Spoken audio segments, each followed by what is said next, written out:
कक्षा 10 प्रश्नावली 4.3 का दूसरा क्वेश्चन।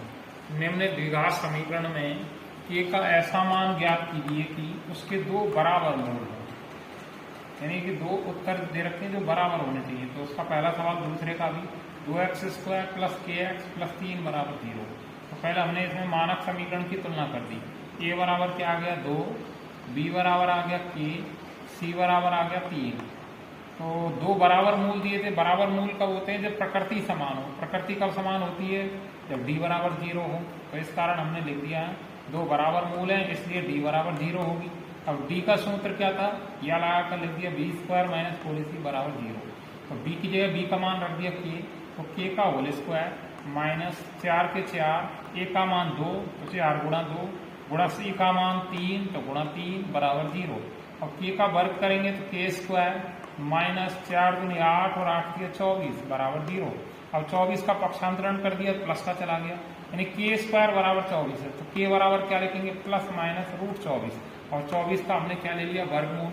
वर्गमूल आप ऐसे ले सकते हो 24 के गुणनखंड कर लेना 2 12 और 2 से 6 और 2 से 3 और 3 एकम 3। 2 का जोड़ा बन गया, इनका जोड़ा नहीं बना, तो इस कारण 2 का जोड़ा बन गया तो रूट से बाहर आ गया, और जोड़ा नहीं बना तो 3 दूनी 6 और रूट में लिख दिया। तो ये सवाल हमारा समाप्त हो गया। यानी k का मान इस स्थान पर 2 रूट 6 आएगा, या तो प्लस का या माइनस का। अब इसी का दूसरा सवाल, kx कोष्टक में लिखा गया है x माइनस 2 प्लस 6 बराबर 0। तो पहले kx का गुणा x से करेंगे तो उत्तर आ जाएगा kx², और kx का गुणा माइनस 2 से करेंगे तो उत्तर बन जाएगा माइनस 2kx प्लस 6 बराबर 0। यहाँ भी मानक समीकरण की तुलना कर दी। तो a का मान a किसे कहते हैं? x² के गुणांक को, x² का गुणांक k है, तो a बराबर k। और b कौन था हमारे पास? b है x का गुणांक। x का गुणांक क्या है हमारे पास? माइनस का 2k, तो b बराबर माइनस 2k। और c बराबर आ गया हमारे पास 6। यहाँ भी लिख दिया प्रश्नानुसार दो बराबर मूल है, और बराबर मूल क्या होंगे? तब d बराबर 0 हो, तो यह लगा कर लिख दिया या b² माइनस 4ac बराबर 0। b की जगह b का मान रख दिया हमने माइनस 2k का होल स्क्वायर, और माइनस 4 के 4 गुणा a का मान जमा दिया k गुणा c का मान जमा दिया 6 बराबर 0। माइनस 2k का वर्ग करेंगे तो माइनस गुणा माइनस प्लस 2 दूनी 4 k गुणा k करेंगे k², तो 4k² माइनस 4 का गुणा k से करेंगे 4k, उसका गुणा 6 से करेंगे तो 24k बराबर 0।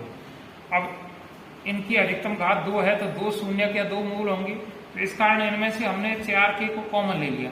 4k का भाग 4k² में लगाया k, इसी का भाग माइनस 24k में दिया, k से k कट गया, 4 का भाग 24 में 6 बार गया बराबर 0। अब यहाँ बीच में गुणा है, तो इसका मतलब ये दो गुणनखंड है। पहला गुणनखंड 4k है और दूसरा गुणनखंड k माइनस 6 है, तो दोनों के बराबर में 0 जमानी है। तो पहले लिख दिया 4k बराबर 0, फिर लिख दिया k माइनस 6 बराबर 0। तो k बराबर k और 4 के बीच में गुणा का चिन्ह है, तो 4 भाग में चला गया, 4 भाग में तो 0/4, 4 का भाग 0 में दिया तो 0, तो k बराबर 0 उत्तर हो गया।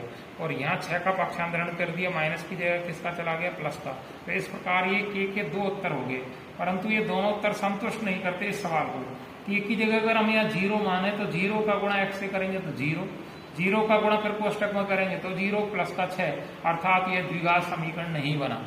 तो k का मान क्या है हमारे पास? दूसरा 6, तो k की जगह 6 करेंगे तो 6 गुणा x 6x, 6x का गुणा x से करेंगे 6x², और 6x का गुणा माइनस 2 से करेंगे तो माइनस का 12x और प्लस के 6। इस प्रकार हमारे पास k का मान 6 होगा, ये 0 नहीं होगा।